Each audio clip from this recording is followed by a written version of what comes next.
Salut tout le monde, dans cette vidéo on va parler de SEO. Donc qu'est-ce que c'est le SEO? C'est Search Engine Optimization et donc du coup concrètement en fait c'est juste votre ranking sur Google. Si vous ne savez pas encore qui je suis, mon nom c'est Basel Kamel, je suis le fondateur de LBL Agency SARL et ce qu'on fait c'est qu'on aide les petites PME à exploser leurs chiffres grâce à nos méthodes. Donc concrètement c'est quoi le SEO? Eh bien en fait c'est toutes les techniques qui vont justement vous permettre d'améliorer votre ranking, d'apparaître en premier sur Google et justement qu'on vous retrouve plus facilement. Si vous optimisez pas ça, en fait, si on recherche votre service ou autre, on va pas vous trouver, on va pas trouver votre entreprise et donc du coup vous disparaissez au milieu des milliers de pages web. Donc c'est extrêmement important en fait d'optimiser le SEO. Là on va juste voir les bases sans aller trop dans le détail, mais il y a quelques éléments déjà sur lesquels vous pouvez travailler tout seul de votre côté pour justement améliorer votre SEO. Donc les éléments de base du SEO, en fait on va tout d'abord avoir les mots-clés. Je vais prendre l'exemple d'un site internet pour coach, donc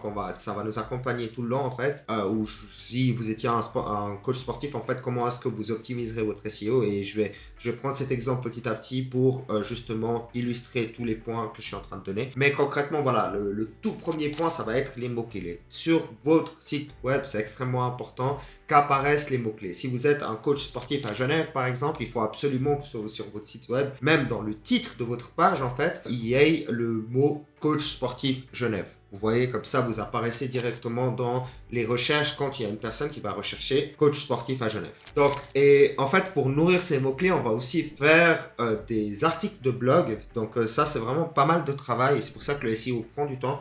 Vous pouvez justement écrire des articles sur la nutrition, sur le coaching, sur les programmes, etc., pour nourrir en fait votre page et la rendre de plus en plus pertinente dans l'optimisation de recherche. Donc, très important d'avoir une section blog où justement vous publiez chaque semaine en fait des articles qui sont intéressants par rapport à ce que vous faites. Effectivement, c'est énormément de travail. Donc, si jamais il y a beaucoup d'agences qui font ça là dehors et qui pourront vous aider pour le faire, mais si vous voulez le faire, en fait, le secret c'est constamment écrire des articles qui sont pertinents, qui gardent les personnes sur la page pour que justement Google estime que votre site web est excellent en fait par rapport à ce que vous proposez et donc du coup il va l'afficher à plus de personnes et en plus en ranking. Donc voilà, donc vraiment l'algorithme va vous récompenser si les gens passent beaucoup de temps sur votre page. Et aujourd'hui c'est ça qui est le plus important, c'est le contenu que vous avez dans votre page et non plus les balises. Les balises c'était extrêmement important à une certaine époque, c'était la partie technique en fait avec le HTML, mais aujourd'hui c'est plus vraiment la priorité numéro 1 pour Google. Google maintenant priorise le contenu comme tous les autres réseaux sociaux et c'est assez logique. Si les gens apprécient votre page, eh bien vous allez forcément être mieux ranké. Mais je vais quand même parler des balises. Donc des balises méta. Donc qu'est-ce que c'est concrètement? En fait, c'est hyper important qu'on optimise en fait vos balises pour chacune de vos pages. Donc concrètement, il y en a 3, dont 2 qui sont vraiment importantes et la troisième, elle n'a vraiment plus aucune importance aujourd'hui. Mais je vais quand même vous la présenter. La première balise, ça va être la balise titre. Donc la balise titre, c'est tout simplement, vous allez voir affiché à l'écran, le titre qui apparaît quand vous recherchez en fait votre page web. Et celle-ci est vraiment importante.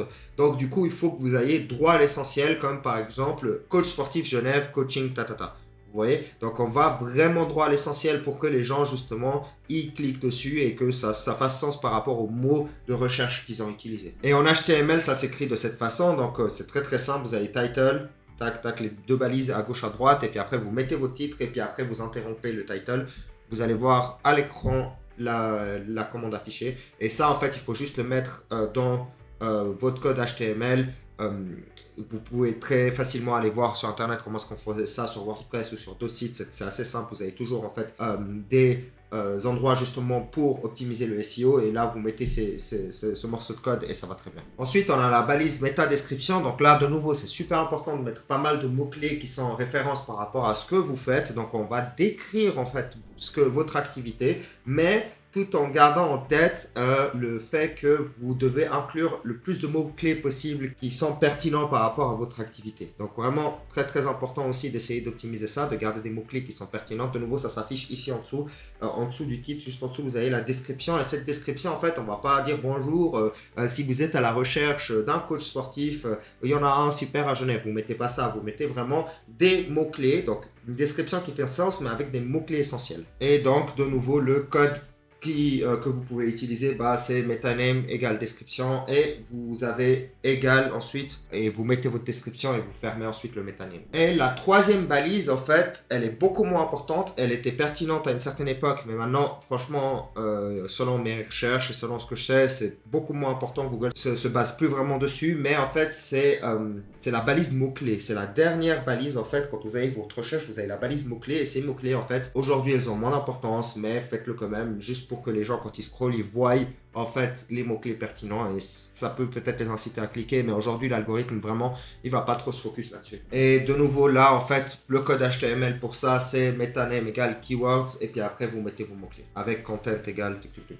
Et maintenant, la structure de votre site. Donc, on va parler de la structure de votre site qui va faire en sorte que vous allez être mieux classé en fait en termes de SEO. Donc, concrètement, ce qui est super important à faire, c'est non seulement d'avoir plusieurs pages que je vais citer là, mais aussi d'avoir la structure, donc le titre, le sous-titre, etc. avec des mots qui sont pertinents. Donc concrètement, on va tout d'abord avoir la page d'accueil et dans votre page d'accueil, vraiment le titre, ça ne doit pas être bonjour, ça doit être ce que vous faites droit dans le but. C'est vraiment des mots-clés extrêmement importants. Ensuite, vous allez avoir le sous-titre, vous allez avoir des images, des textes de nouveau avec les mots-clés qui sont pertinents, qui vont faire que vous allez optimiser en fait votre page d'accueil et elle va apparaître en fait plus haut dans les rankings. Mais en plus de ça, en plus de la page d'accueil, c'est intéressant d'avoir une page à propos pour fournir un petit peu les informations détaillées à propos de vous et puis aussi vos qualifications, vos entraînements, etc. à propos parce que de nouveau les gens ils vont regarder si jamais ils sont intéressés par ce que vous faites et du coup ça va prolonger le temps qui passe sur votre site et ce qui va faire que vous allez être mieux ranké. Sinon, vous avez vos services aussi que vous pouvez mettre dans un nouvel onglet. Vous pouvez ajouter des articles sur le fitness, comme on a dit par exemple. Donc, de nouveau, je reprends l'exemple du coach sportif, mais ça peut être pour tout. Hein. Des articles sur le fitness de façon globale et ça revient au point que je vous ai dit un peu plus tôt, comme quoi en fait, les articles de blog vont être extrêmement importants parce qu'ils vont regrouper énormément de mots-clés dessus. Ensuite, le contact. Donc, de nouveau, assez important si jamais les personnes veulent vous contacter. La localisation, si c'est applicable. Donc, si vous êtes un coach sportif à Genève, ça sera à Genève. Si vous faites autre chose, peut-être que c'est pas applicable pour vous, mais la localisation peut être intéressante aussi. Et puis, sinon, la FAQ, de nouveau, ça rajoute du contenu à votre page et ça la rend plus riche, ce qui fait que, de nouveau, vous avez plus de probabilité d'être vu. Finalement, il y a la politique de confidentialité et la politique d'utilisation. Généralement, nous, ce qu'on fait, c'est qu'on met tout simplement les deux liens en dessous. Il y a d'autres pages qui le mettent en haut, mais en fait, on met les deux liens en dessous et ça suffit largement. Donc, concrètement, c'est pas mal d'informations. Là, je suis resté dans le très gros. Un de ces jours, je vais faire en fait une vidéo où on va regarder ensemble comment est-ce qu'on analyse en fait les résultats de votre SEO. Honnêtement, j'ai encore beaucoup à apprendre dans ce domaine. Là, c'était vraiment juste les bases et du coup, je vous les partage déjà maintenant. Et petit à petit, quand j'en apprendrai plus, quand je saurai plus, je vous partagerai comment est-ce qu'on fait pour mesurer en fait les performances du SEO. Du coup, j'en ai fini pour aujourd'hui. J'espère que la vidéo, elle vous aura été utile. N'hésitez pas à vous abonner, à laisser un commentaire et puis de lâcher un like pour qu'on soit vu plus loin et qu'on puisse aider un peu plus de monde. Et concrètement, si vous êtes le fondateur ou le responsable d'une petite PME et que vous avez besoin d'aide pour votre digital marketing, que vous avez besoin d'une méthode de croissance, n'hésitez pas à cliquer sur le lien en dessous. Vous allez arriver sur une vidéo et sur un lien sur lequel vous allez pouvoir en fait réserver un rendez-vous avec moi pour qu'on puisse discuter ensemble et voir si je peux vous aider. Allez, c'était Basel, à bientôt.